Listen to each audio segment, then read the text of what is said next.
Monica Agustavia was born in August 2002 into a family in the bustling city of Surabaya in East Java province, Indonesia.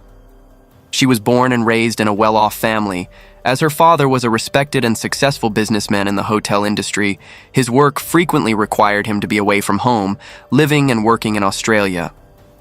However, in 2011, a significant turning point came for the family when her father decided to shift career directions. He accepted an offer to take on a new position in Mandaluyong, Philippines. Not wanting geographic distance to continue dividing the family, not wanting his children to grow up without a father figure, he decided to bring his wife and daughter Monica with him to the Philippines.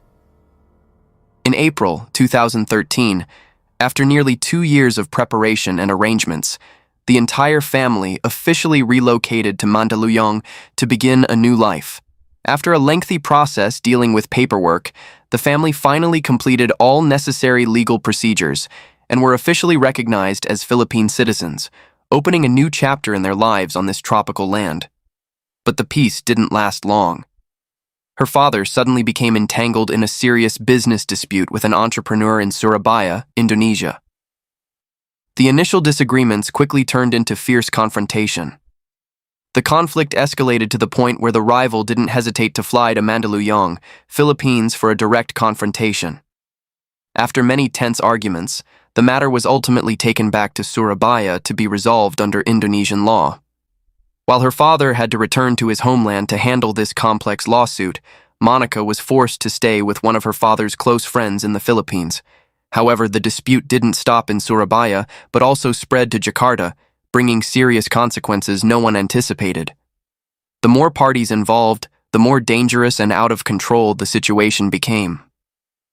The peak of the tragedy arrived in 2017, when Monica's mother was brutally murdered by a business rival.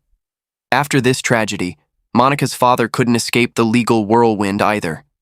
He was arrested, tried, and had to serve a 7-month prison sentence. When he completed his sentence and was released in 2018, the first thing he did was return to Mandaluyong to see his daughter after a long separation. However, work obligations and financial responsibilities didn't allow him to stay long-term. Nevertheless, instead of bringing Monica back to Indonesia with him, he made the decision to let his daughter continue staying in the Philippines alone. He believed that the education system in the Philippines was higher quality, with an international learning environment and better opportunities for English proficiency compared to Indonesia. Moreover, after the recent bloody events, he thought the Philippines was a safer place for his daughter. But behind those seemingly reasonable justifications, no one could foresee that an uncertain future full of loneliness and harsh trials was silently waiting for Monica ahead. In November 2018, unexpected good news came to the family when Monica's father decided to enter into a second marriage. Monica returned to Surabaya to attend her father's wedding. There, for the first time, Monica met her father's new family, especially the woman who would become her stepmother, along with other family members. Initially, Monica couldn't help but worry about whether she would be accepted into this new family. But those concerns quickly dissipated when she received affectionate acceptance from everyone. The genuine warmth and friendly attitude from her stepmother and family members quickly helped Monica integrate naturally. She felt real love and care, causing her heart to gradually open and believe that she had truly become part of this new family. After her father's wedding, Monica returned to Mandaluyong with a more uplifted spirit to continue her educational journey. She diligently pursued her studies and finally completed her high school program, officially graduating in mid-2020. However, this was also when the entire world was immersed in a global health crisis due to the COVID-19 pandemic. Due to strict social distancing regulations and lockdown orders, the graduation ceremony was only held online via Zoom. Immediately after receiving her diploma, she actively prepared for the university entrance exam with high determination. Her relentless efforts were properly rewarded when Monica passed the entrance exam for Jose Rizal University in Mandaluyong. In September 2021, Monica officially set foot on the university campus. 5 years had passed, and Monica began to feel the warm happiness she had always longed for as family life became more peaceful than ever. Her stepmother, the new woman in her life, had received her like a biological child, giving Monica constant love and care. She felt the warmth from her new family, feeling like she had found a peaceful place to lean on. Nevertheless, that love still couldn't replace the care from her father, who always tried not to abandon his daughter. Despite being busy with work in Jakarta, he didn't forget to send money regularly each month to provide Monica with the best things. However, in August 2022, Monica's seemingly stable life was suddenly upended when she received a strange message from a man named Ridwin Erlanga. Monica didn't know this person at all and didn't understand why he had her phone number. Feeling confused and worried, Monica asked her father about this man, and it was then that she learned that Ridwin was her stepmother's younger brother, someone she had never met before. A week after the initial message exchange, Monica and Ridwin arranged to meet at a cafe in Mandaluyong. This was the first time she met this uncle-in-law, and the atmosphere of the meeting was quite relaxed and friendly. They spent nearly the entire afternoon sitting and chatting, sharing with each other about their current lives and their experiences living far from home. Ridwin appeared interested in Monica's life, asking about her studies, work, and the difficulties she was facing. However, during the conversation, Monica soon discovered an important truth that no one had mentioned before. Ridwin was a married man. He was already married and had a young son living with his wife in Jakarta, Indonesia. What was even more surprising was that Ridwan had been working and living in the Philippines for nearly a year, meaning he came here not long after Monica started university, yet he had only recently proactively contacted her. When Monica questioned this, Ridwin explained that initially he was too busy with his new job, struggling to adapt to life in the Philippines. Only when everything had gradually stabilized did he have time to think about contacting family members, including Monica. Although from the outside, Monica's life in the Philippines seemed peaceful and adequate, the reality behind those appearances was neither luxurious nor easy as many people imagined. Although her father still sent monthly support money from Jakarta, that amount was just enough to cover the most basic needs. Additionally, limitations in international transfer policies between Indonesia and the Philippines, along with expensive bank transaction fees, had made financial support from afar much more difficult and costly. Recognizing this situation clearly, Monica understood she couldn't completely depend on her father and was forced to find ways to manage, earning additional income to reduce her financial burden. Therefore, Monica and her close friend Devin Benavente joined hands to open an online secondhand clothing business. This small business venture, while not generating huge income, truly helped Monica have an additional stable financial source to not only pay remaining tuition fees but also cover daily living expenses. However, having to both study and work sometimes forced her to miss some classes. The lack of knowledge from missed classes combined with the pressure of balancing the roles of student and small entrepreneur created no small mental burden, making her already challenging student life even more stressful. Sometime later, as the financial situation became increasingly difficult, Monica began to realize something worrying. Her father was increasingly forgetting or delaying sending her monthly support money. The transfers were no longer as regular as before, sometimes late by weeks, even months without any news. This not only caused financial difficulties but also made Monica feel extremely angry and disappointed. She wondered whether she was still a priority in her father's life, especially when she had tried so hard to be independent, studying and working to avoid being completely dependent on family. The conflicts over financial issues became even more intense and tense when Monica began having phone arguments with her stepmother about the distribution of family support responsibilities. Each conversation made her feel more deeply wounded. The pain became even more agonizing when she learned her father was about to have another daughter with his new wife. This news made her feel replaced, as if her place in her father's heart was gradually being taken by a new younger sister. Negative thoughts increasingly crowded her mind. Did her father still love her as before? When the new sibling was born, would she be completely forgotten? Monica felt abandoned by her biological father and was gradually losing her important position in the family. From then on, the family's financial situation worsened, and sending support money to Monica faced increasingly more obstacles. From a father who once harbored grand dreams, always wanting his daughter to have the opportunity to study abroad, now Monica's father and stepmother had to accept a painful reality. They were facing serious economic difficulties. The business was no longer going smoothly. Family expenses were rising high. Plus, preparing to welcome the new child about to be born had stretched their finances to the breaking point. After many sleepless nights of consideration, they were forced to make a difficult decision: to inform Monica that from now on they would not be able to continue providing full financial support like in previous years. They might still try to send a little money occasionally, but it would no longer be the regular and stable support she was accustomed to receiving.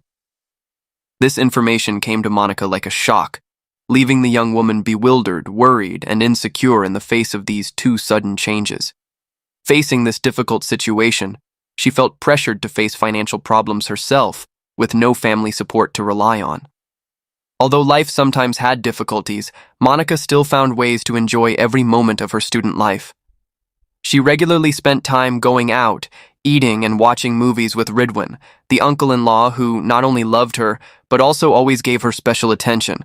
Ridwin was not only someone who emotionally supported Monica in difficult times, but was also an enthusiastic supporter of her efforts.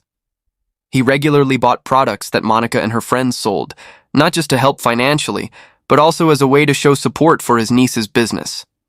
Together with her close friend Devin, Monica had started a small business project selling handmade perfumes. Although the initial products were quite crude and the quality not yet perfect, thanks to constant creativity and the enthusiasm of both, they gradually built up a loyal customer base, helping her have additional income and be more independent in her life away from home. However, what was worrying was that the relationship between Monica and Ridwin gradually exceeded the normal boundaries of uncle and niece, putting both in an awkward situation. The initial meetings just to chat now became more intimate, with gestures and words going beyond proper boundaries. Ridwin began to feel worried about what was happening and decided to keep this relationship secret from his wife, hoping to resolve it himself before things went too far. However, no secret can be kept forever. Ranti, Ridwin's wife and also Monica's friend on social media, accidentally discovered abnormal signs, perhaps from posted photos, messages, or simply a woman's intuition when noticing changes in how her husband behaved. Although feeling hurt and uncomfortable, Ranti still tried to stay calm. She didn't rush to confront him but took time to think, looking for ways to resolve the issue as peacefully as possible, wanting to protect the family and avoid causing more hurt to everyone. In mid-October 2022, Monica proactively approached Ridwin and frankly expressed her desire to buy a new iPhone 14. She explained that this phone was truly necessary for her online business. Her current phone was too old, causing serious obstacles to her work. Monica also didn't hide her difficult financial situation. She confided in Ridwin about how her parents were no longer able to provide full support as before, about the pressure to support herself while still having to worry about studies. Her voice had a bit of pleading when she said she didn't expect Ridwin to buy that expensive phone outright, only hoping her uncle could help in part, even just contributing a little. Although Ridwin really wanted to help Monica, his economic circumstances didn't allow it. Ridwin still had many responsibilities to his family in Indonesia, especially his sister of school age who needed support. This forced him to refuse Monica's request, despite feeling troubled inside. Monica was disappointed at not getting the phone she desired, while Ridwin felt guilty for not being able to do more for his niece. Both were immersed in feelings of sadness, but the feelings between them became increasingly complicated. Over time, the relationship between Monica and Ridwin grew closer. Ridwin always cared for Monica, but he also tried to restrain himself so these feelings wouldn't exceed limits. Ranti, Ridwin's wife, although fond of Monica, couldn't help but notice the special attention her husband gave the young woman. And then after many days of inner turmoil, Ridwin decided to do something special to compensate Monica. Despite financial difficulties, he boldly borrowed money from the company and used an additional portion of personal savings to buy Monica the iPhone 14 she had been longing for. With the gift box in hand, Ridwin went straight to Devin's boarding house, where Monica often came to sell goods, and gave her the special gift Monica couldn't help but be surprised and moved to see the new phone in her hands. tears rolled down her face, both grateful and happy. In that moment, Monica knelt down to express deep gratitude to Ridwin, making him feel his efforts were completely worthwhile. From early November 2022, the relationship between Monica and Ridwin began to go further. Monica no longer resisted intimate gestures from Ridwin. She even proactively created opportunities for this relationship to become closer. In mutual agreement about sincere feelings, Monica and Ridwin began sharing intimacies beyond the boundaries of uncle and niece. Devin, Monica's close friend, not only didn't stop or oppose but even lent his bed to them, thinking this would help both release emotions that had been suppressed for so long. However, this increasingly deviant relationship didn't escape the notice of Nino Pilon, a close friend working and sharing a boarding room with Ridwan.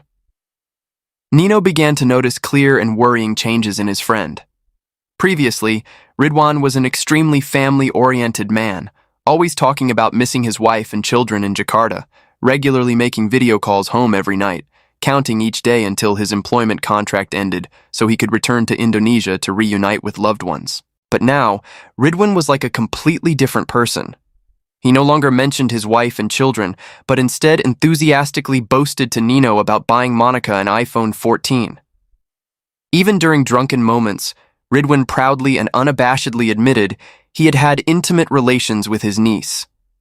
Nino was completely shocked, confused, and extremely disappointed to witness the friend he once respected now seeming to have completely forgotten his responsibilities to his family back home. This story not only made Nino gradually lose faith in Ridwan as a person, but also raised deep concerns in him about the incalculable consequences of this wrong relationship unfolding. Nino was also acquainted with Monica and Devin because he had been invited to their boarding house many times to eat and chat. As a Filipino native of Makati, Nino had family living right in the city, so he often took the opportunity to visit his parents and siblings once a week on weekends. However, since discovering this serious matter, Nino could no longer maintain inner calm. Each time he went home to see his family, he felt heavy, worried, and unable to be cheerful as before. Nino felt increasingly guilty and uneasy when thinking about Ranti. The feeling of wronging this innocent woman increasingly tormented him, urging Nino that he had to do something, couldn't continue staying silent in the face of wrongdoing. Since Nino and Ranti were already friends on social media, after many sleepless nights of thought, Nino finally decided to send Ranti a message in English, carefully attaching undeniable evidence. Several photos capturing scenes of Ridwin and Monica together too intimately, moments far exceeding the boundaries of a normal uncle-niece relationship. Not stopping there, Nino also attached evidence of the loan amounting to 50 million Indonesian rupiah that Ridwin had requested from the company, a large sum of money not at all used to support his family or business matters as he had claimed, but to buy an expensive iPhone for Monica.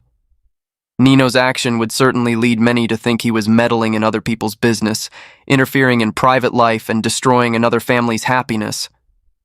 But with his naturally straightforward, honest, and truthful nature, Nino couldn't ignore or turn a blind eye to the wrongdoing happening right before his eyes. For him, this was a matter of conscience and moral responsibility. That woman had the right to know the truth about the husband she was trusting and waiting for. It was thanks to Nino's brave action that Ranti could no longer remain silent. After receiving the message with undeniable evidence, she immediately called Nino directly to ask carefully about the whole story, wanting to know details of how everything happened and how long it had been going on. Fortunately, Ranti was not at all unfamiliar with Nino. She knew clearly who he was, because Ridwin had introduced Nino many times in video calls via Messenger, always praising and calling him his closest, most trustworthy friend in the Philippines. Because of this, Ranti believed what Nino told her. However, despite being hurt and angry, Ranti didn't rush to call and confront her husband directly immediately. She knew that if she kept this matter just between husband and wife, Ridwin might deny it or make excuses. Instead, with wisdom and determination, Ranti frankly shared the entire matter with Monica's father. When he heard the whole story, the father was extremely shocked, angry to the extreme, and thoroughly disappointed. He couldn't believe his daughter could fall into such a wrong relationship with her stepmother's own brother, who was also a married man. Meanwhile, when news of the matter being exposed reached Monica's ears, she exploded in fierce anger. But what was surprising was that she wasn't angry with herself, but all her anger was directed at Ridwin. Monica firmly believed that her uncle hadn't kept the secret, had opened his mouth to reveal the sensitive private matters between them to his wife, including her receiving the expensive iPhone from him. She felt betrayed and deeply hurt. But the truth was quickly clarified when Nino decided to face it directly. He straightforwardly sought out Ridwan and honestly admitted that he was the one who had sent the evidence to Ranti. He couldn't watch his close friend do wrong and let an innocent woman be deceived. Nino had prepared mentally for a fierce confrontation, afraid that Ridwan would see him as a betrayer, a cowardly friend who stabbed him in the back. Completely contrary to the reaction Nino feared, Ridwin wasn't at all angry or blamed his friend. After a long silence, he sighed and said, "You did the right thing, Nino. You're a true friend. I'm the one who was wrong." Ridwin admitted that Nino's action, though painful, was completely right and worthy of respect. It was the action of a friend who truly cared about him. What happened was like a hard slap in the face, forcing Ridwin to face his own conscience. He felt extremely regretful, ashamed for letting deviant emotions control him, causing himself to fall onto the wrong path. In the sleepless nights that followed, Ridwin constantly tormented himself for his mistakes. The original purpose when he decided to leave his family to work in the Philippines was to earn money, accumulate to build a better future for his wife and children. But now he had completely lost his way, forgotten his responsibilities and promises to his family. This awakening forced Ridwin to stop and rethink all of his wrongful actions during the past time. On Monday morning, November 21st, 2022, Ridwin did something that surprised everyone. He submitted his resignation letter. This was a sudden decision no one could have expected, as if he wanted to escape from everything happening. However, his resignation letter was flatly rejected by HR with the reason that his employment contract was still valid until mid-2023. According to contract terms, if he wanted to quit before the deadline, he had to give at least 3 months' notice and could be fined a large amount of money. This matter not only left Ridwin's colleagues astonished, buzzing about the real reason behind this unusual decision, but also made someone else extremely angry, none other than Devin. Monica's close friend had received support money from Ridwin many times, had him buy online products to help their small store, and regularly came to Ridwin's boarding room to eat and ask for favors. Now, with the financial source about to disappear, Devin appeared extremely upset and worried. He quickly found a way to pull Monica in, pressuring and demanding she find a way to persuade her uncle to continue financial support, continue buying their products like before. But this time Monica firmly refused, unwilling to comply with Devin's demand. She explained that now the situation was different. Nino was closely monitoring every action of Ridwin, observing every call and message, and ready to report immediately to Ranti if he discovered anything unusual. There were even times when Ridwin tried to secretly call Monica, but Nino cleverly intervened, finding ways to prevent him so Ridwin couldn't say private things or continue helping Monica and Devin as before. Sunday afternoon, November 27th, 2022, Devin, carrying anger and determination for revenge, secretly went to Ridwin's workshop, where he thought he would find his target to vent his frustration. However, an irony occurred. Instead of facing Ridwin, Devin ran into Nino, Ridwin's close friend, who was working there. In a fit of rage, Devin didn't hesitate to lunge at Nino, punches and blows continuously landing hard on his head and face. While attacking, Devin screamed in madness, accusing Nino of interfering in the private matter between Ridwin and Monica, making his rage flare even more. Although Nino tried to fight back, it was clear that Devin's strength and insanity far exceeded his defensive capabilities. After a series of vicious attacks, Devin delivered a powerful kick to Nino's stomach, causing him to fall to the ground, his head hitting hard against the flower pots placed nearby. In his frenzied state, Devin's eyes, bloodshot and full of hatred, swept across the room and stopped at 2 24-pound gas cylinders in the corner, one of which was leaking. Without hesitating a second, Devin lifted the gas cylinder and used it as a lethal weapon, continuously attacking Nino's head as he lay helpless on the floor. Blood flowed continuously from the victim's eyes, nose, and mouth. In just a few minutes, Nino collapsed completely, lying motionless on the cold floor, only emitting weak groans as if about to breathe his last, "If you dare interfere in my business again, next time I'll take your life." Devin roared in a threatening voice before throwing the gas cylinder down on the floor, hurriedly jumping on the motorcycle parked outside and speeding away like flying around 7 p.m. that same day. When darkness had fallen, a local resident passing by the workshop discovered Nino lying in a pool of blood, in an extremely pitiful condition, with many bruises and swelling all over his body. It was known that Nino was not someone with good health. He suffered from chronic asthma since childhood, and also had leg problems. Nino's inherently weak health condition made his death even more heartbreaking and tragic than ever. With that physical condition, he had absolutely no ability to resist or defend himself against a young, frenzied, and vicious attacker like Devin. What was ironic and haunting was that at the exact time this horrific murder occurred, Ridwin, whom many believed might be the real target, was working at a completely different location, far from the scene. When news of Nino's death was reported to Ridwin, he absolutely couldn't believe his ears. The shock was so great it left him as if paralyzed. Ridwin was pained to the core, both for losing his closest friend and for the feeling of guilt tormenting him that he himself was an indirect cause leading to this tragedy. If not for his wrongful relationship with Monica, if not for Nino intervening because of him, then that kind friend would still be alive. This thought haunted Ridwin constantly. 2 days later, on November 29, 2022, Philippine police forces proceeded to arrest Devin Benavente. Tracking down the perpetrator wasn't at all difficult because the surveillance camera system in the workshop area had clearly recorded his image appearing at exactly the time the incident occurred, wearing an all-black outfit, attire that many criminals often choose when committing crimes to avoid detection. Initially, when police showed him the video footage, Devin appeared panicked and confused, continuously asking, "How is there a camera there? I didn't know there was a camera." But faced with undeniable evidence, he finally had to bow his head and admit the entire brutal criminal act he had committed. However, throughout the interrogation process, Devin firmly denied that Monica had instigated, directed, or ordered him to commit the violent act. He told police, "I was really angry because Nino ruined our plan. His interference obstructed all our calculations, cut off the financial support we were receiving from Ridwan. But I want to assert one thing. We had no intention of taking Nino's life. We only wanted to teach him a lesson so he wouldn't interfere in our business anymore."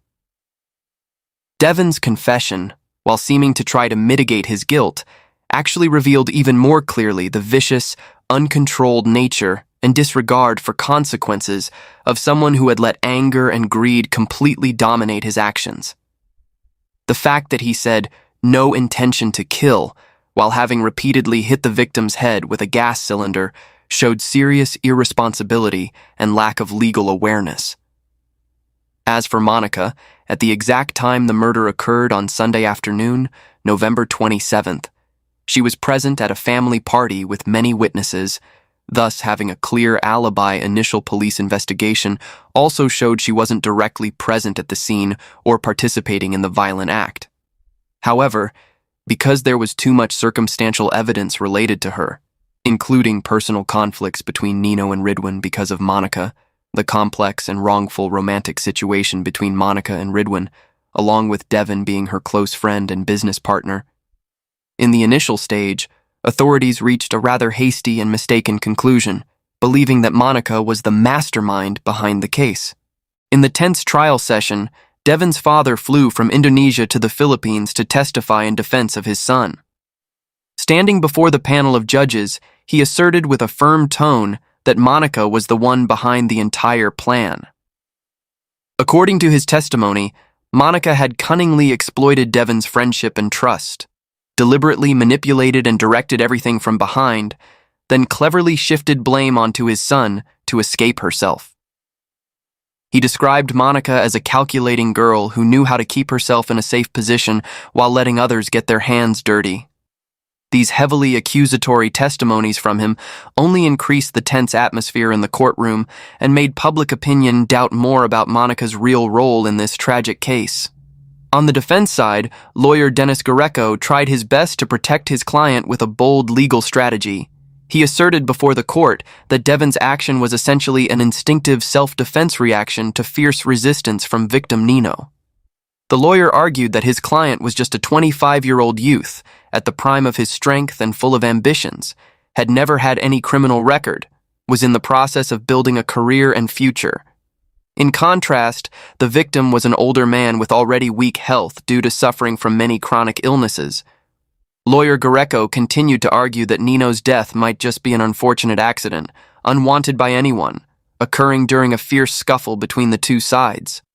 He emphasized this wasn't a premeditated murder case, not an intentional act to take another person's life based on these arguments. He requested the court consider mitigating circumstances for Devon's sentence. However, the prosecution with solid evidence firmly rejected all arguments from the defense lawyer. The prosecutor emphasized that Devon's actions had far exceeded the level of conflict or self-defense that the law could accept and forgive. The fact that Devon used a heavy 24-pound gas cylinder as a lethal weapon to continuously hit the victim's head was clearly undeniable proof that the defendant had the intention to cause serious injury, even to take the victim's life. The prosecutor continued to present additional evidence from testimonies of many witnesses. People who had lived near Devon, worked or had contact with him all unanimously testified that this was a youth with an extremely hot temper, easily explosive, frequently fighting with others over trivial matters. In fact, Devon even had a history of being involved in small-scale fights and violence before that hadn't been strictly dealt with. All these factors strongly reinforced the prosecution's argument. This case wasn't an impulsive scuffle or unfortunate accident as the defense lawyer tried to argue, but was an intentional act to take another person's life, carried out with hatred, viciousness, and completely premeditated from beginning to end. On May 29, 2023, after many months of tense trial, the Mandaluyong Regional Supreme Court finally issued an official verdict. Devon Benavente was convicted of murder and had to receive a severe sentence, 25 years imprisonment. He was required to serve a minimum of 12 years in prison before being eligible to apply for parole or be considered for sentence reduction for good rehabilitation. As for Monica, after thorough investigation, the prosecutor's office and court didn't find sufficient specific direct evidence proving that she participated in planning, instigating, or directing Devon to commit the crime. Therefore, Monica was acquitted and released. After being released, Monica's father called repeatedly and tried his best to persuade her to return to Indonesia, to return to family to start a new life, away from the noise in the Philippines. However, Monica firmly refused her father's offer. She shared that after many years of living here, she had become too accustomed to life in the Philippines and wanted to stay. As for Ridwin, after the trial session closed, Ridwin decided to terminate his employment contract in the Philippines and return to Indonesia to reconcile with his family. This decision not only came from the pain of losing his close friend Nino, but was also an opportunity for him to leave behind the conflicts and troubles that had drawn him into the vortex of tragedy.